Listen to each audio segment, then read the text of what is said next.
All right, we're 5 seconds in on recording. Let's go to the intro. A wicked sobriety production.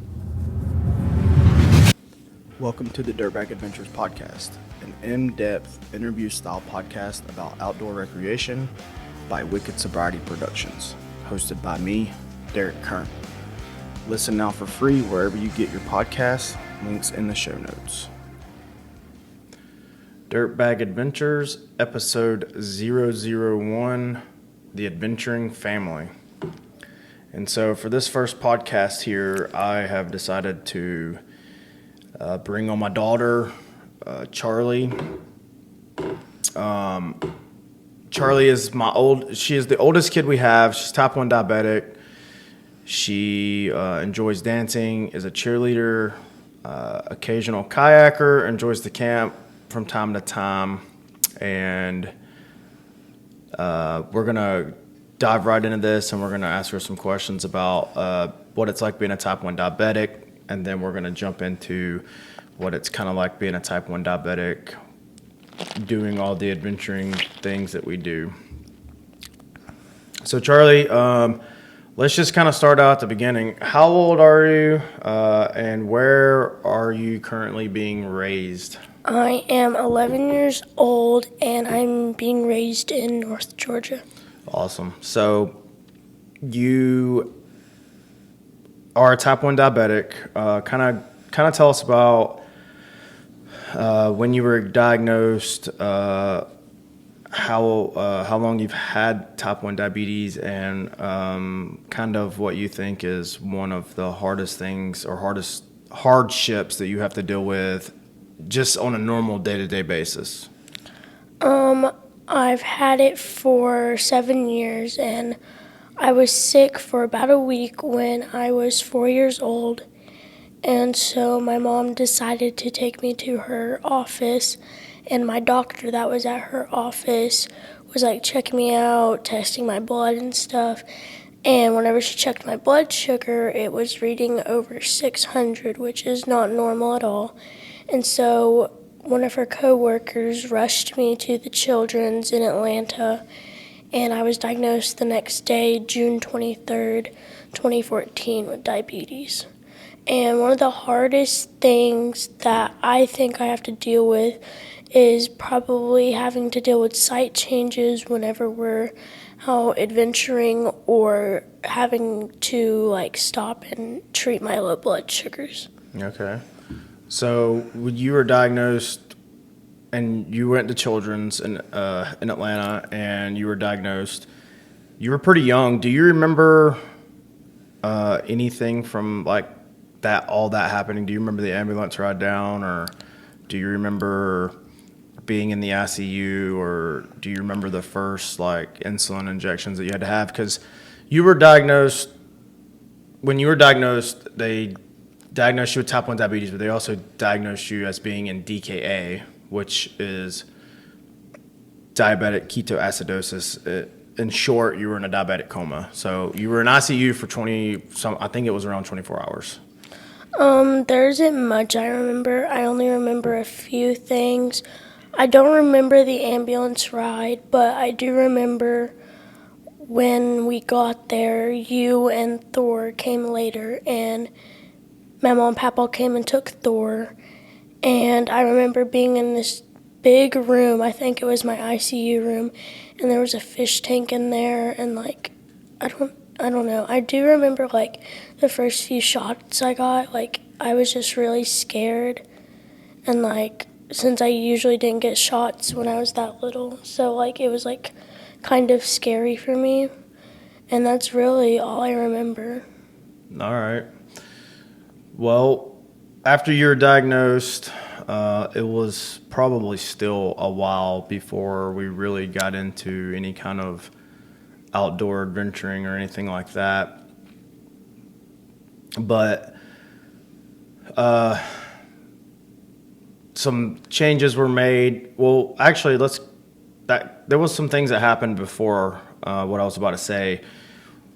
Kind of the first things that you did involving the outdoors was before you'd even camped or anything like that. The first thing that me and your mom kind of introduced you to was Jeeps. So Uh, 2014-ish or so, we bought a Jeep. It was our first Jeep, and it was a 1992 Jeep Cherokee Sport XJ. It was lifted, had winch bumpers and stuff on it, and it was pumpkin orange. And so we called it Orange Crush, and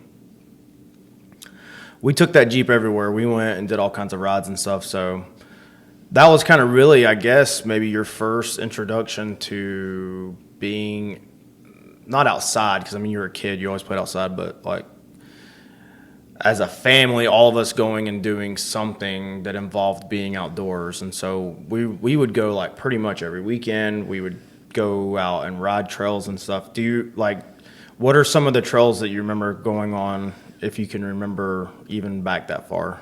I don't remember like the names of them, but one I remember like really well is when we were up on this mountain and like it was just a whole line of Jeeps and we were like it was like a Forest Service road, I guess, because we had to like, we were making turns and like there was like, it was really bumpy and rocky.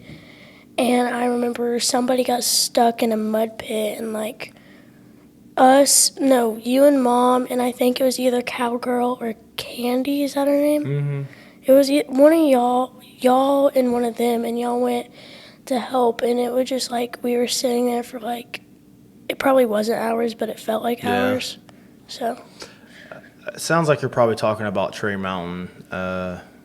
Trey Mountain was, we did a bunch of rides on Trey Mountain that had large convoys of Jeeps, but after the Jeep thing, we kind of got into, so we had Orange Crush. I traded Orange Crush for a 93 Grand Cherokee with the V8 in it, and we called that one the Green Machine. It was built almost identical to the orange Jeep, other than it's just a Grand Cherokee instead of a Cherokee. I totaled that Jeep. I bought the Silverado that we have now, which we all have named Silver Surfer. It's got a camper shell on it. We built a camper in the back. I built an off-road trailer. That's kind of when we all started really doing the camping thing, and then we got into rock climbing, and everything kind of took off. And so I got introduced to rock climbing, then I thought y'all would like it, so I introduced y'all. I taught y'all how to tie figure eight.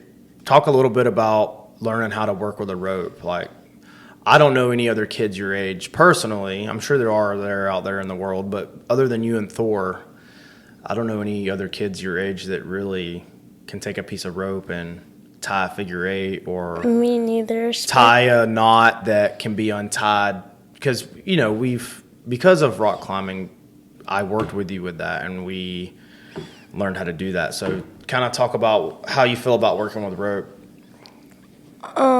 So I really only learned how to do a figure eight. So, I mean, I'm not that good with a rope, but I think since most kids my age and Thor's age aren't doing that, I feel like I'm pretty good with it. Yeah, well, I mean, figure eight is the most important knot when it comes to climbing. I mean, it's what keeps you tied into your harness for most climbers. There are some climbers that use other things, but anyways, so we got into the rock climbing thing. You did climb, and when we would go, you would climb, but it was not your favorite, right? So Yeah. Each time you would set a goal, you'd get higher and higher on the wall. I think it was probably a little bit of exposure and stuff. You're just not a fan of heights. I got introduced to whitewater kayaking. That was a whole, like, that turned, like, everybody in the family got into kayaking. Once I got into kayaking, we bought whitewater boats, we bought wreck boats, we bought all this stuff, and I think that's kind of became your favorite hobby, right? Yeah. Like, that's one of your favorite things to do during the summer is go out. Definitely go on one the of my river. favorite. So we've done, this past summer, we did quite a few river trips. What are your favorite trips so far? Toccoa, Lower and Upper, and probably Etowah. Yeah. And so what on the Etowah, we did that one a few times back to back actually. Do you like going with a lot of people or do you like going with a little people or I don't know. I think it kind of just like depends who's going. yeah. That is true. What about you said you I liked it with just us going, but I also liked it. No, they didn't. That was Toccoa. Yeah, well, we've done a couple of trips where there's been a bunch of people go. But what I was going to ask is, you said that the Etowah was one of your favorite, and the Upper Toccoa. What was it about the Upper Toccoa that you liked so much? The rapids. Mom is like, she thinks we're crazy for them, but I like them. Yeah, well, I think you kind of get that after your dad, but yeah. So the Upper Toccoa has a Class 3 rapid on it. That was the first Class 3 rapid that you guys had ever gone through, and we all did it. Me, you, and Thor were all in a canoe, and we did it together. To be fair, it's not really. After paddling a Class 3 river in my whitewater progression, that one little rapid doesn't seem like a Class 3 rapid, but that's what they have it classified as is. So And the Upper Toccoa is one of my favorite sections of river too, actually, that I've ever been on. Even after me and Nathan did our long trip, the Upper Toccoa goes through a lot of forest land or national forest land, and so there a lot of it's remote and untouched, and the Upper Toccoa is very cold, it's very clear, there's native trout in there, so that is actually one of my favorite stretches of river too.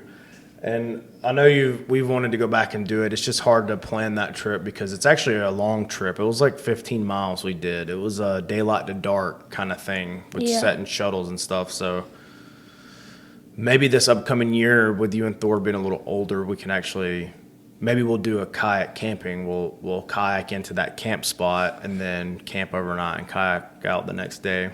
yeah, I think that would be really fun. And so talking about kayaking, one of the things that we've started doing over the years, last few years, is on any holidays like Labor Day, Memorial Day, we've done it a few times for 4th of July, is we'll head up to the Nantahala Outdoor Center or we'll head up to the Ocoee Whitewater Center where the Olympics were held in '96, and we will watch the kayakers and the rafters and all the carnage and stuff. And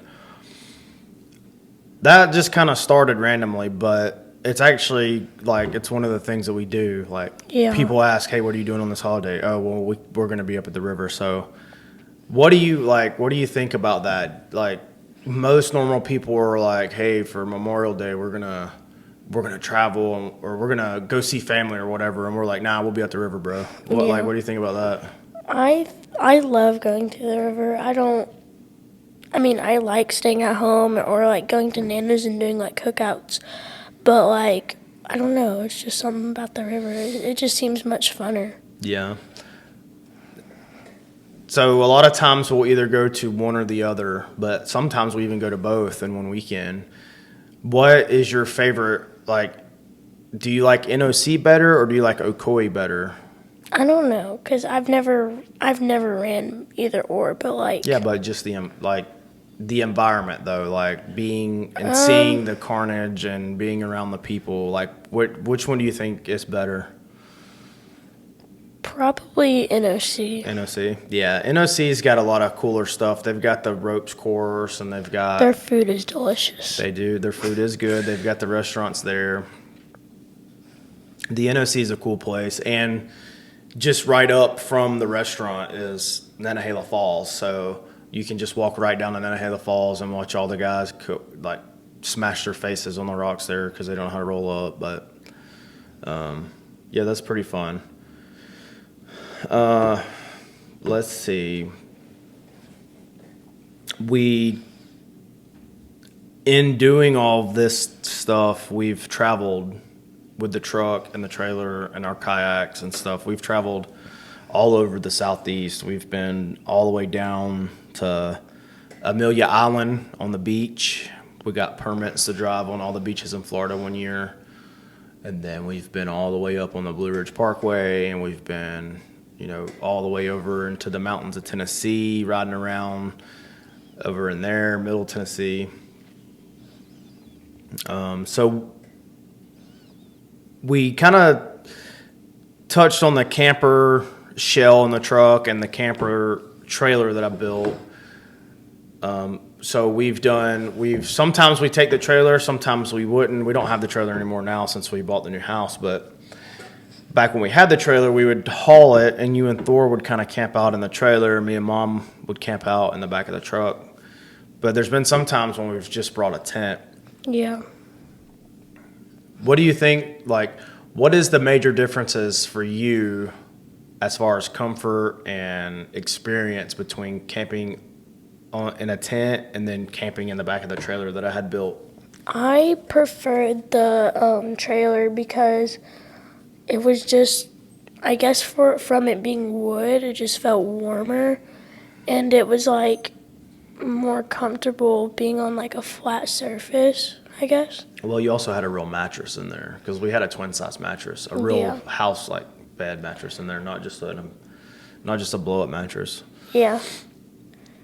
I also liked, in the tent, the bed was smaller and it didn't take up the whole area. But in the camper or whatever, trailer, whatever, we had the dogs in there with us. So. Yeah. I mean, we had the dogs in there with the tent, but, they weren't sleeping with us. They were on the side, on the ground. Yeah.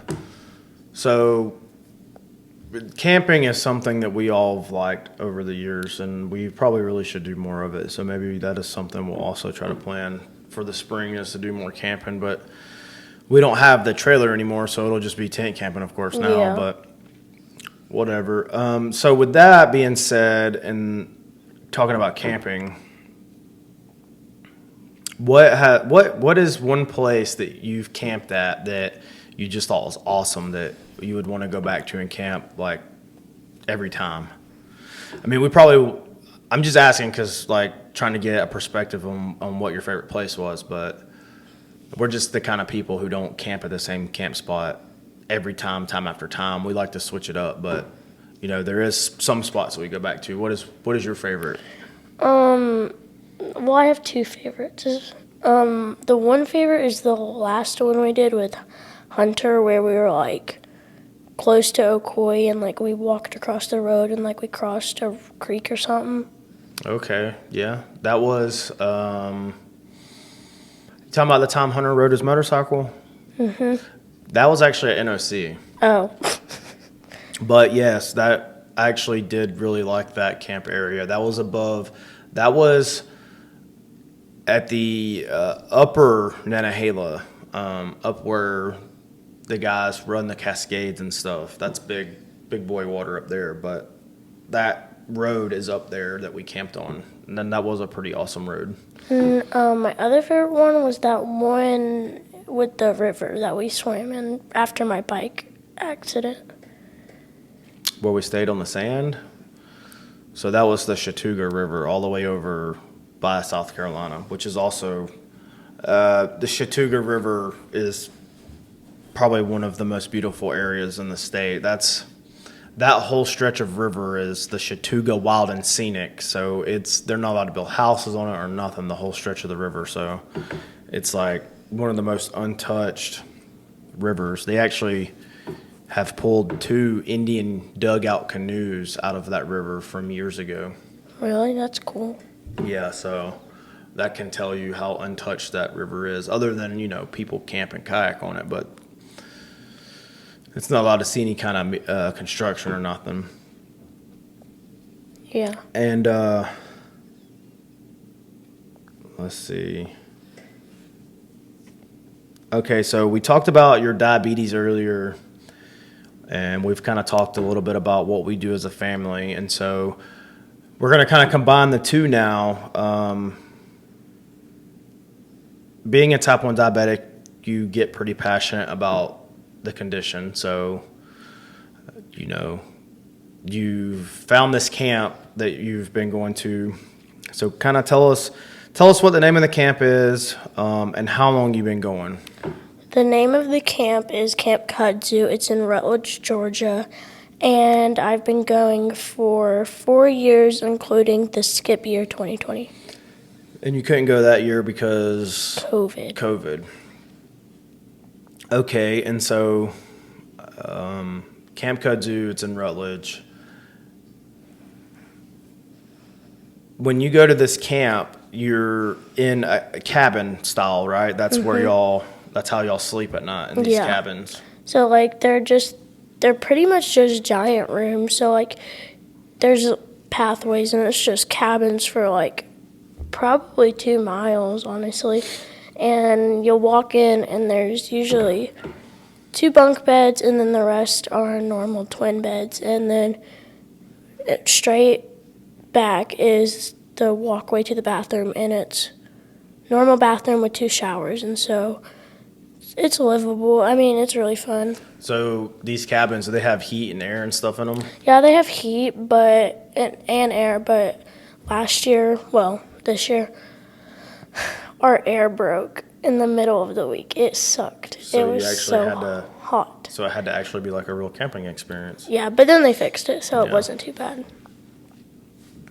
Okay, and then so there's all kinds of different age groups there. Yeah. And the first year you went, I guess, you met a bunch of friends, and y'all have kind of been in the same cabin every year. Mm-hmm. And you text them and you talk with them and stuff. And so I know you talked a lot about horseback riding. That was one of the things you like doing there. Yes. Do they have trails that you ride, or is it a field, or? It's a really big arena. You have to take a trail to get there.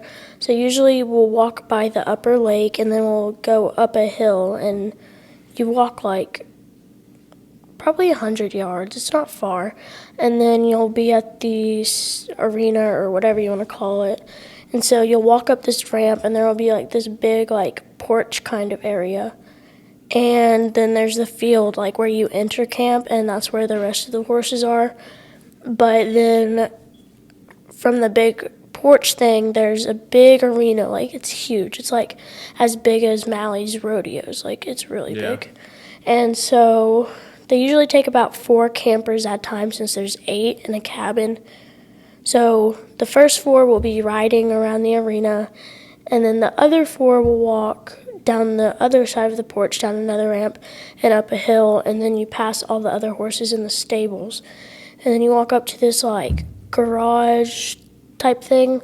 It's concrete all around, and then they usually have another horse up there, and usually you get to wash them, so it's really fun. All right.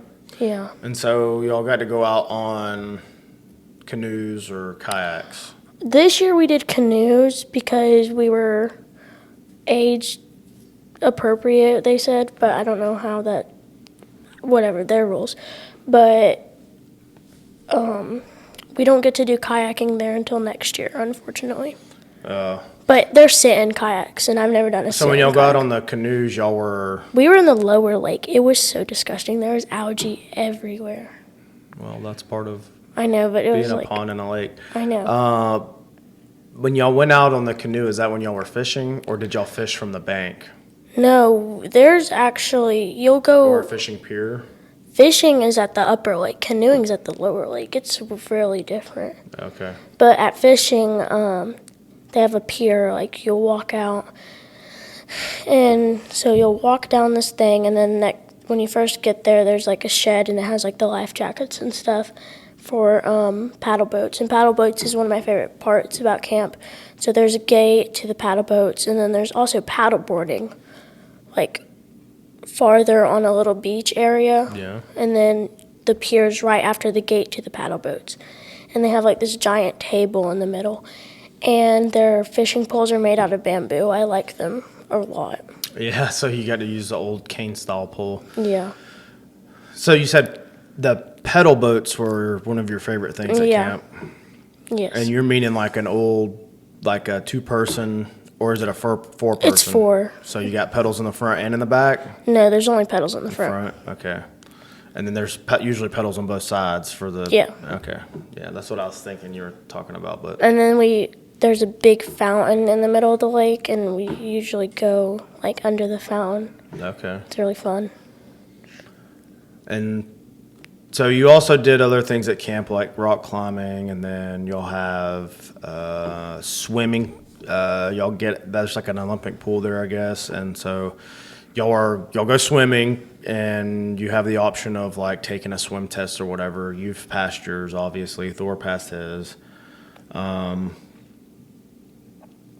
then so. The idea of camp is to bring you there with people who also have diabetes so that y'all can have camaraderie, so to speak, and have something in common because, even though it is becoming more common, being a type 1 diabetic is not everybody has it. Not everybody's going to get it. I think it's made a really big impact, I guess you would say, because, like, that's, like, the only thing I talk about. Like, well, I was just going to ask you, like, how do you think, if you went to camp, but it wasn't camp with an outdoor activity setting, so, like, if you just went to, I don't know, I've seen things before, or other types of camps where you go and you're, like, they call it a lock-in or a lockdown. You go into a building or a church, and you're locked in this building or church for the next, like, day or two. It's supposed to be like a skill building exercise, so to say, sort of like what you're doing there. But like, if you put this idea of camp into a different setting other than the outside world, like being outside, doing outside activities, do you think it would be the same? Like if you didn't have the rock climbing, you didn't have the bonding with the horses, and you didn't have the fishing and the being able to go out on the boats and paddle through the water and see the nasty algae or be able to touch the trees or walk down the trails, do you think even if you're there for the camaraderie of the people, the experience would be the same? No, it would be very different. It would be different? Mm-hmm. So you think the aspect of being able to go outside and be involved with nature is a lot of what makes the camp? Yeah, because, like, just the landscape, like, there's lakes, like, there's trails. The treehouse has a nature walk that we do every year with another little cabin type thing where we learn about, like, the different types of skins of reptiles and stuff. And, like... Well, I'm trying to get more to the point of, like, it being outside and being in the outdoors, doing things out, even if your hobbies aren't extreme, but just the fact of being outside, being around trees and plants and on the grass, these kind of things are like healing. Like they have healing properties. So like even now, outside the scope of diabetes, when you step over into the other world of like sobriety, which you know a little bit about, but not a whole lot. You're still a little young to understand it all, but there are places like out west now where you go to a rehab to get help with being sober, and the rehab is based around the idea of being outside. It's based around the idea of being on grass and being around trees and things that, Mother Nature heals. Mm-hmm. And that's kind of the point that I was trying to get at is like, do you think it would be the same? You said no. And I think that has a lot to do with because y'all are outside. You're bonding with the animals. You're bonding with the water. You're bonding with the fish. And though I think that is a huge factor in helping everybody at that diabetes camp, cope with the idea of having diabetes, or cope with having diabetes, rather. Yeah. And as you get older, you're more and more things at camp start to become open, right? So, yeah. Like, what's the next age bracket you're going to reach where you'll be able to do something new? 12. And so when you reach 12, what's the new thing you'll be able to do? Kayaking, and I think the giant swing, or that might be 13, but most of the stuff, like, most of the upgrades, I guess you could say, happen at 13. Okay, and so when you turn 13, then that means that you can kayak and swing and all these things. And you said kayaking was a sit-in kayak? Mm-hmm. And then I'm guessing they got like a big rope swing that swings into the lake? Well, we're not allowed to swing in the lake, but it's Over the lake? it's over the lake, and that's the same with zip lining. You had to be 13 to zip line too? Mm-hmm. Yeah. And then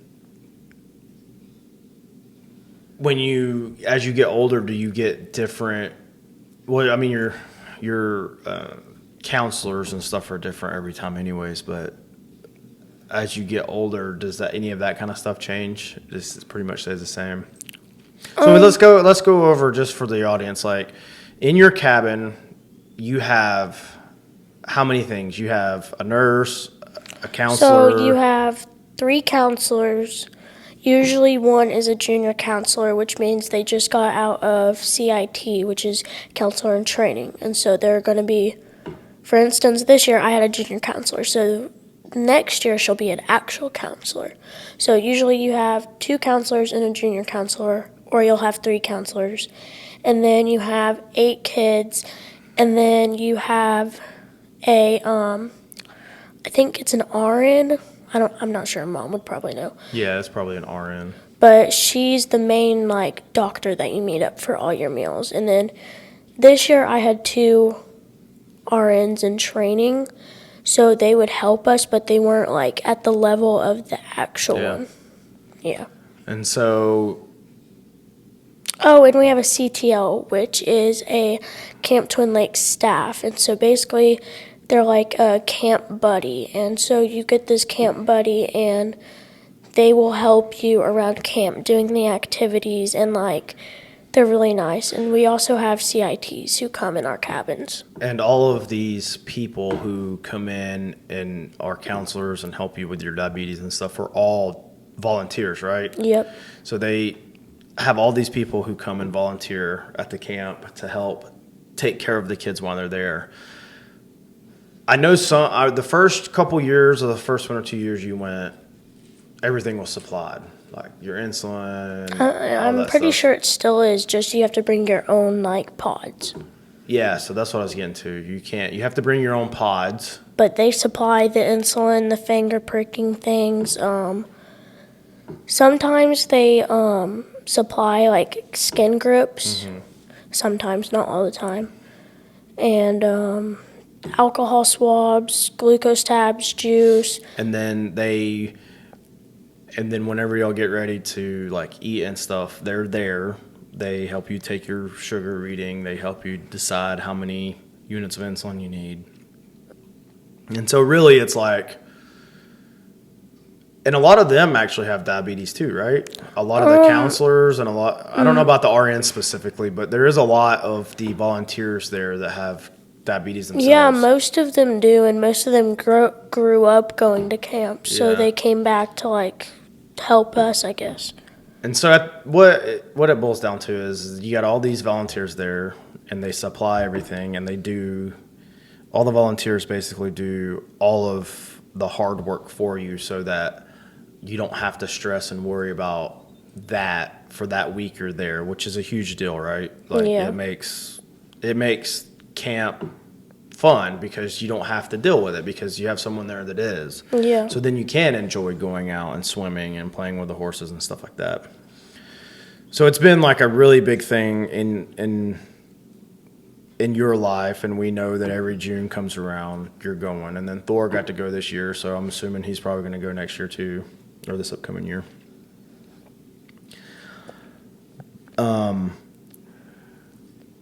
That's really basically kind of where I'm going to stop at, because there's a lot of other things we could talk about, a lot of other stories that we could go over, but we should probably save those for another video. Mm-hmm.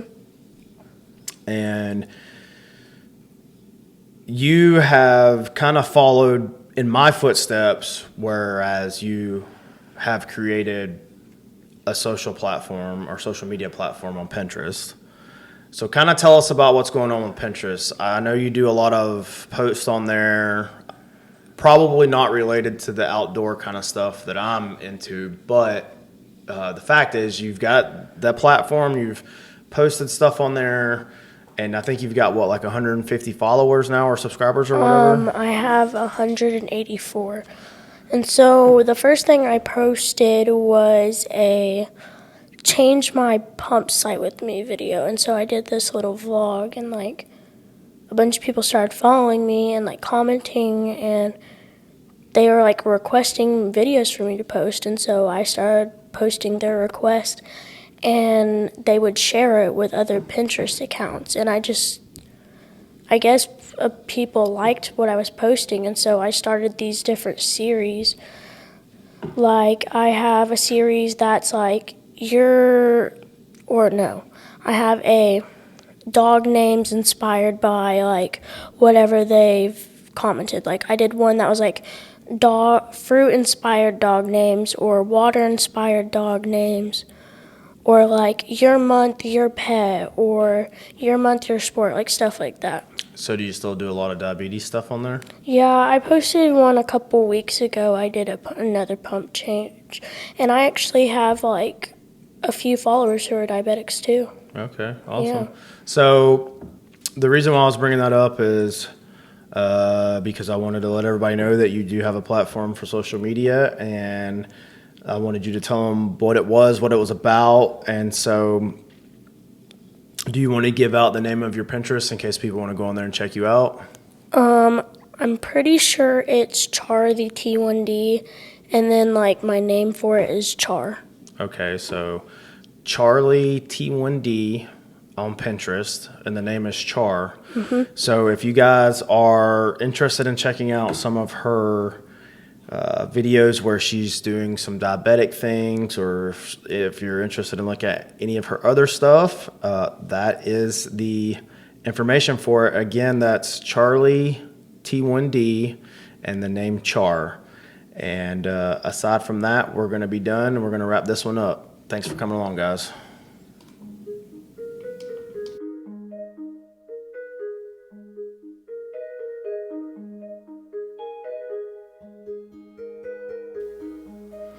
All right, man, before we close this out, I have a favor to ask from the audience. One, could you please be sure you subscribe to the podcast on whatever platform you're listening so that you can receive all new episodes right when they're released. And then if you could, go ahead and head over to iTunes or the Apple Podcast app and leave a review. Man, tell us what you enjoyed or what we could do better. Offer up a guest recommendation, etc. This will help tremendously in letting Apple know that people are actually enjoying the content, and it will help us be put into the search engines or recommended more often in the search engines. And lastly, Dirtbag Adventures is on several social platforms, including YouTube. Really, the best way to reach this content is by going to www.dirtbagadventurespodcast.buzzsprout.com. And then once you're on the website, you'll see the podcast episodes down at the bottom in chronological order.